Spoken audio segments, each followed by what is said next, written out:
them do anything. They made hard shots.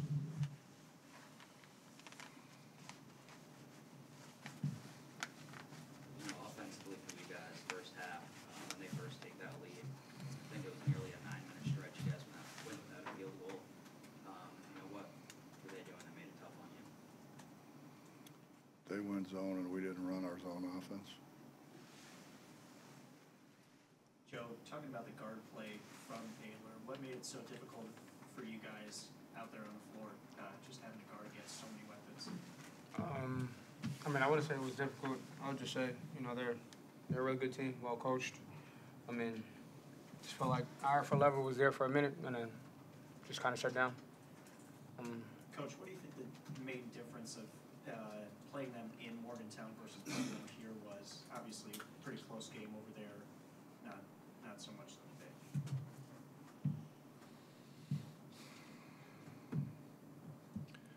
I believe that's the game where it was a tie score and we had free throws and we missed all 3 of them. I think that's the difference. We make those free throws, we win there, and no, you're not asking me those questions. Joe, kind of going back to the road, the last 3 games on the road have been rough for you guys, starting with TCU. I know you guys weren't pleased with your effort and enthusiasm in that one. What is it going to take to try to have better road performances? I know you come back for a couple at home, but then 2 more on the road at Kansas and Iowa State. Playing 40 minutes. Hardest league in the country. You can't play for 20, you can't play for 15, you can't play for 35, you got to play for the whole 40. Coach, some young guys got minutes early. Josiah off the bench, second guy off the bench, passed on Nick. Saw some action early. Is that just because of what you saw the other day at Texas, or trying to send a message, anything like that? Joe's made shots in practice, so I thought Joe could make some shots for us. And sooner or later, he's going to have to be a guy who's out there, so he needed to kind of get his feet wet. Who else you signed? Pat's been playing well in practice. You try to reward the guys that play well, and Pat's really competed hard in practice. And we needed some size. Do you anticipate them seeing more action as we head down? I have absolutely no idea. We're going to go home, practice, get ready for Texas Tech. Okay, thank you. LJ, you're pretty much on fire from that first shot. What were you feeling out there? It felt real good coming off my hands. Felt like I got a lot of great looks, so credit to my teammates. When I get those looks, I feel like I'm going to knock them down every time, so just went my way tonight. Did you know you were that close to your career high? You were 2 points off of it. I wasn't sure if they were trying to get you some points there. I knew it, but that's not my goal at the end of the day. It's like I was just trying to win the game, so if I didn't score the rest of the game, it didn't matter to me. I just want to walk out with a win, so. Jalen, any personal thing beating these guys for you, or is it you kind of past that? Obviously, I'm still really, really close with most of the guys. So it's always a little added motivation, the 2 times that we played them.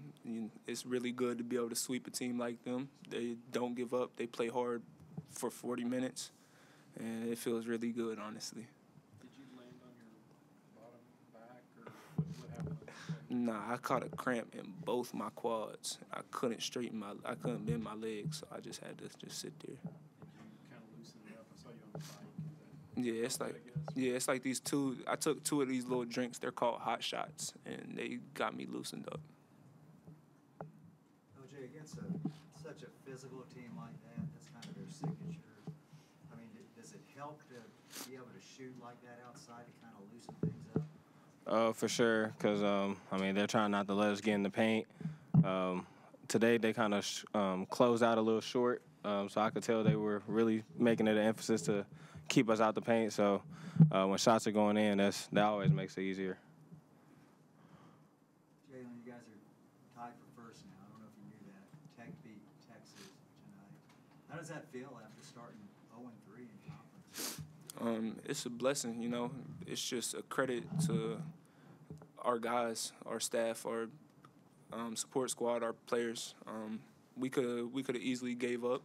We could have let those 3 early losses affect us, but you know, we toughened up. We knew what we had to do, and we've been on a good run ever since.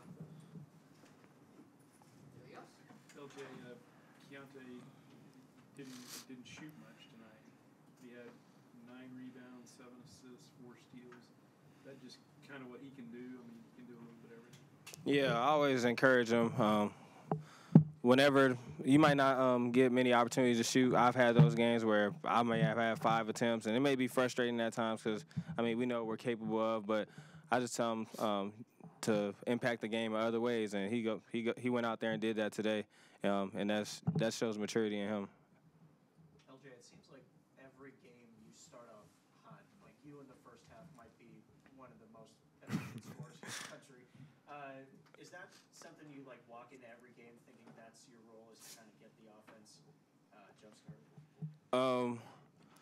I mean, whenever coach calls my name for the first play, I'm gonna set the tone. So I just know if I get a good screen or whatever, I'm gonna knock it down. So I mean, that's the main thing, just setting the tone, punch them in the mouth before they punch us. So that's it.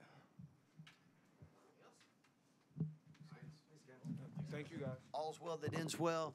A lot of games in a short period of time.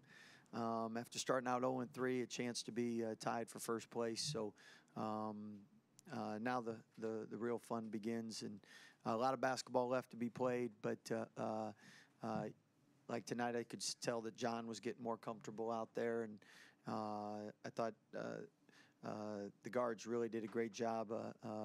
Coach Huggins is always going to have a couple wrinkles, and their trap bothered us early, and I thought the guards did a great job, especially when Adam went out. Key did a tremendous job running the point and handling the trap and letting us play 4-on-3, get a lead, get some separation, and then from there, second half, I thought the guys were really focused, dialed in, and I mean, the way we shot from 3, maybe we're better playing more games and less practice.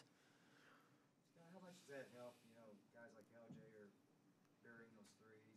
They're known for their physicality. Does that? Definitely opens things up and allows driving lanes. And what you love about the team being unselfish is, like, at the end of the game, John's like, hey, run a play for LJ, because they knew he was close to the school record, and you love that unselfishness. And I thought Keontae was tremendous with 9 rebounds and 7 assists. He almost had a triple-double, and really did a lot of unsung things tonight. And obviously LJ was on fire, and I know it was an emotional game for Jalen.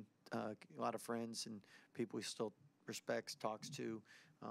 So at the end of the day, you got to win home court. Want to start by saying thanks to the students. I think it's our 5th straight student sellout, and that's so critical, especially in a quick turnaround. You need that energy, you need that boost, and I thought the crowd really gave it to us, especially second half, and allowed us to extend it and put it in a comfortable margin. Scott, you held them without a field goal for about 10 minutes there in the first half. What were y'all doing defensively to bother them? Well, we needed to hold them without a field goal for a lot longer than that, because at the end of the day, they did shoot 45% and 54 in the second half, and thought they really did a better job getting it inside. We were mixing up our defenses, and the zone, I think, changed the momentum tempo for a minute, but like all great programs, and Coach Huggins made some good adjustments. They did a good job getting it inside, hurting our zone, and when we did get stops, we didn't get as many rebounds, and that's one of the weaknesses, obviously, playing zone, is the rebounding, and that's something that if we continue to play zone, we got to work more on. Texas Tech beat Texas tonight. You guys are tied for first now. I mean, what does that say about you guys? Y'all start off 0-3, and now you're tied for Well, first, it's a monster playing anywhere in this league, and every game, you know, you look at the analytics, and it's Big 12 team after Big 12 team, and it's like it doesn't matter where you're at in the standings, top 20 offense, top 40 defense, top in this, top in that, and it's really, really hard to win on the road. And I know we've had a couple great road wins, and our crowd's really helped us defend the court. Home court is late, and we need to finish it out now. Scott, LJ in the first half just had the hot hand, I guess. Hot hand. And you know what? He got some good looks there. Guys did a great job getting him the ball on time, on target, but they set some good screens. Then when they were trapping and when they played zone, that allowed some good looks. And if you give a good shooter good looks, they're a good shooter. And 19 assists, guys are really unselfish. And it was great to see. Did they take Keontae out of it, or was he just not looking for his shot that much? I think he did a great job taking what the defense gave him. And first time down there, he got going, and we kept feeding him. This game, it was LJ was going, and that's what's a sign of a good team is when you have someone hot. You don't freeze them out and say, it's my turn, I got to get a shot up, but you feed the hot hand. And at West Virginia, Keontae went for 30-plus, and tonight LJ went for 26. So, again, I think every coach would take triple-doubles, and that's basically what Key was close to tonight. Scott, it seems like when this team gets going shooting the ball, it might be one of the best that we've seen come through here. How would you rank this team in terms of shooting, in terms of the teams you've coached? Well, we do have the #1 offense out of 353 schools, so that's pretty hard to do. Defensively, we've gotten better, but that's the area where we can make it easier for our offense if we can get more stops, get in transition. And then, again, I think it's still going to take time for us to get used to John to get used to playing. But you saw his skill level in the post. He was able to get some buckets, and those are huge because now all of a sudden you're not just depending on the threes, and it really makes people make decisions. Are you going to double them? What are you going to do? And again, I think I saw someone put out this time last year, St. Peter's was 12-11, and North Carolina didn't know if they were getting the NCAA tournament. And we know what North Carolina ended up doing. We know what St. Peter's ended up doing. There's a lot of basketball left to be played. We got to keep getting a lot better. Thank you, guys. Hey, you go ahead and take tomorrow off if you want.